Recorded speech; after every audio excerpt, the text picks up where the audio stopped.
Hello everyone, it's Gina from orchidandopal.com. I'm back today with another Russian spiral tutorial. This time we're going to make a necklace and we're going to use some size 11.0 and size 3mm fire polish beads. Now this stitch is extremely versatile, so you have a lot of different options, and instead of the fire polish, you're welcome to use any other 3mm size bead like a round, say a druck or a pearl or a 3mm bicone. Those will be just fine too. I'll leave a full list of materials right down below the video, as well as links to where you can find the products that you'll need to make these Russian spiral necklaces. I found that doing about 16 to 17 inches of beadwork requires approximately 3 strands per color. So if you're going with 3 different colors, which I recommend, especially if you are beading along with this tutorial and you want this spiral-like effect that you see here, you'll need at least 134 beads per color. And since there's typically about 50 beads per strand, that's how I came to that. So if you don't have 3 strands that are identical for each of your different colors, that's okay. I've actually mixed my fire polish beads. So each of these little piles here, it represents strands of beads that were similar, but not even all the same. So feel free to do that. It works just as well if you find colors that are very similar. They can just be mixed together and used in the same stripe.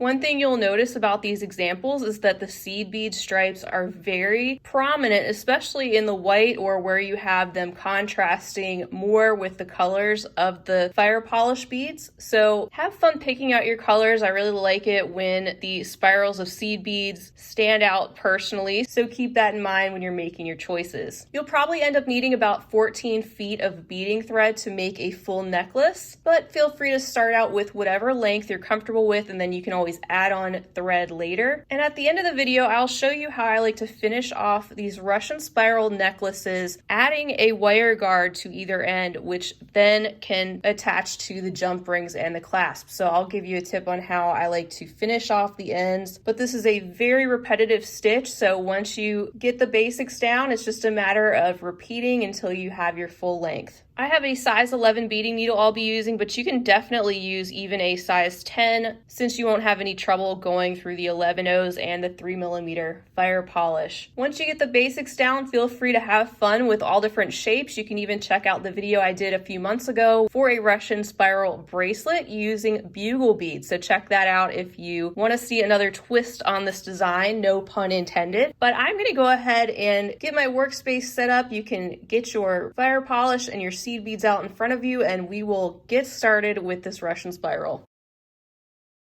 All right, the first step is to string on 2 seed beads, then your first color fire polish, 2 more seed beads, your second color fire polish, 2 more seed beads, and your third color fire polish. So you want to have this sequence on your needle, and then you can pull these beads down to your tail thread.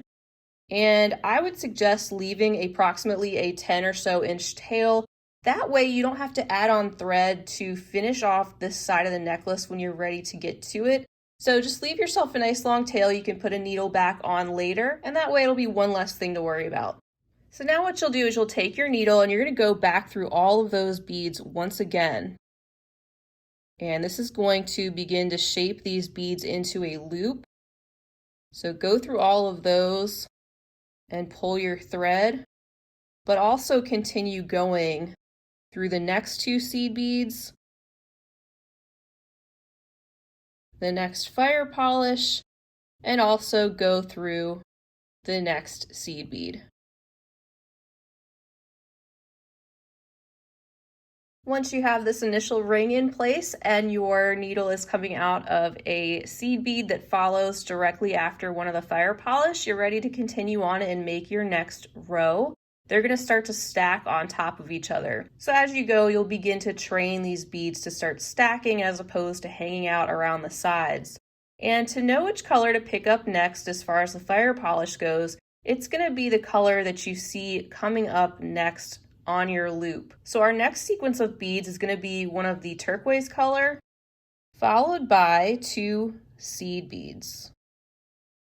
Once you have those on your needle, you're going to go directly through the seed bead that follows that next fire polish.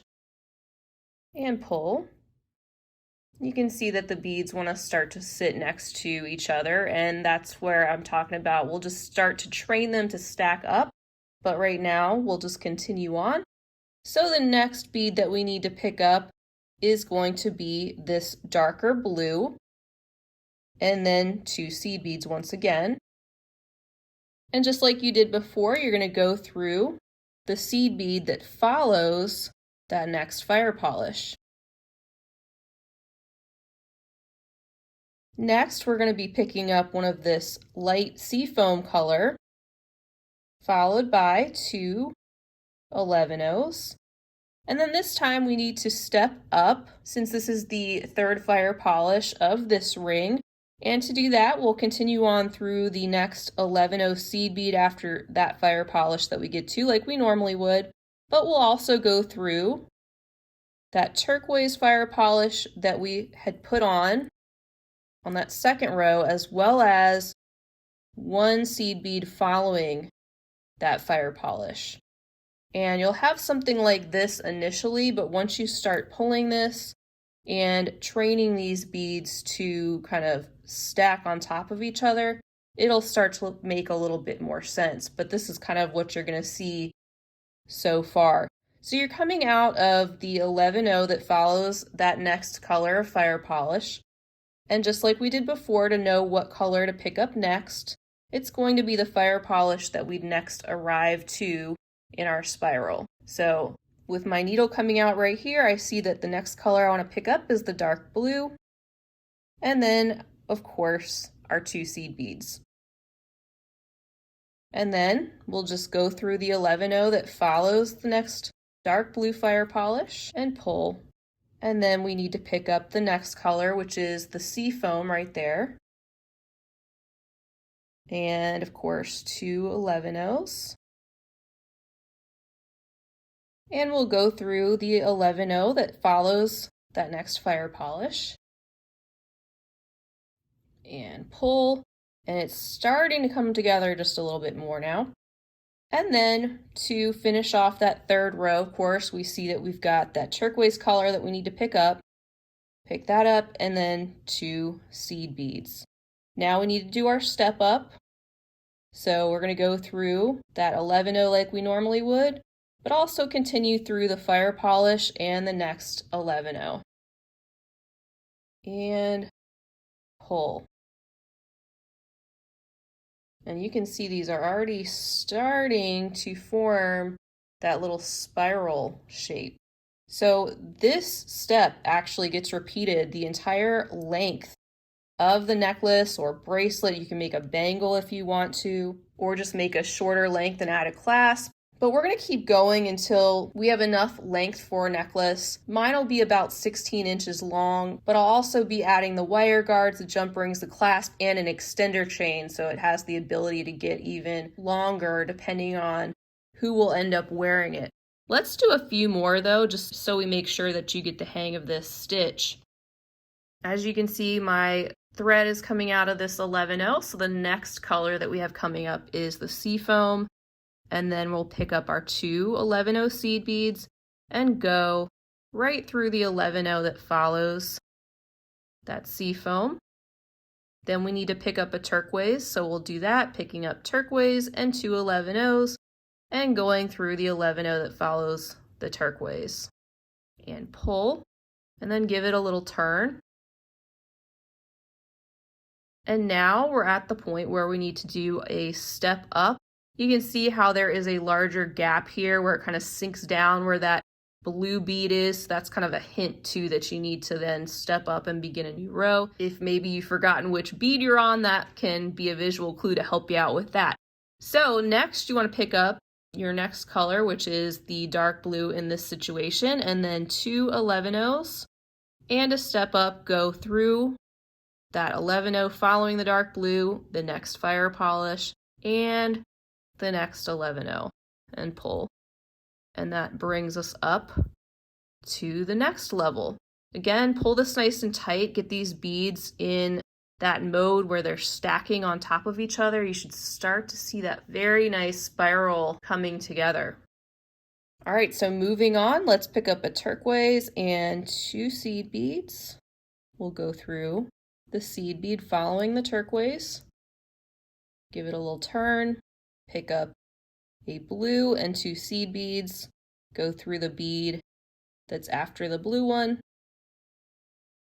give it a little turn, and then we'll pick up the sea foam, followed by 2 seed beads, and then go through the seed bead, the fire polish, and the next seed bead. There we go, we'll pull, and we're ready to start a new row. So another thing you might have noticed too is that each row you start is going to start on a different color bead. You're not always going to start a new row on the same color. So for this row, we're going to be starting on our dark blue because that's what we see next. So we'll pick that up and continue on.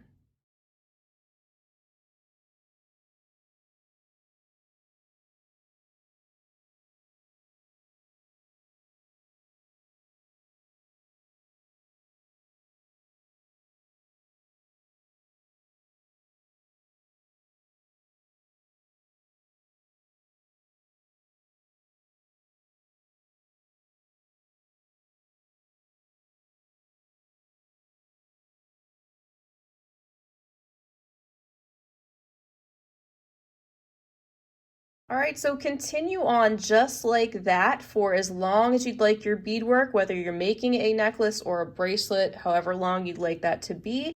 And once you're done with your length, we can meet back and I'll show you how I finish off the ends.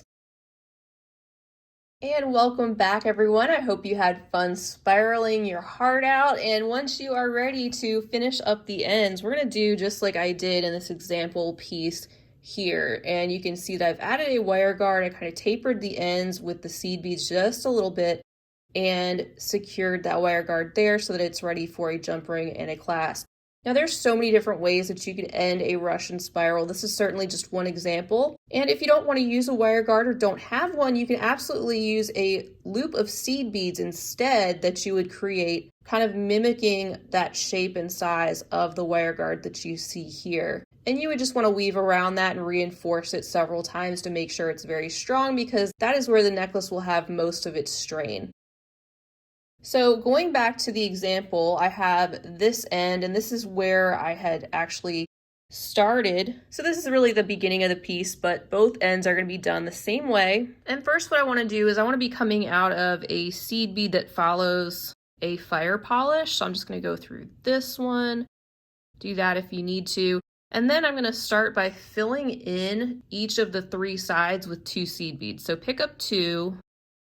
Then go through the seed bead after the next fire polish, give it a little turn, pick up 2 seed beads, go through the seed bead after the next fire polish, give it a little turn again, pick up 2 seed beads, and then go through the seed bead after that next fire polish, but also step up through those first 2 seed beads you had added. When you start to pull this, it's going to tighten up a little bit as you go, but go around this loop of seed beads at least 2 more times to get this into that smaller rounded shape.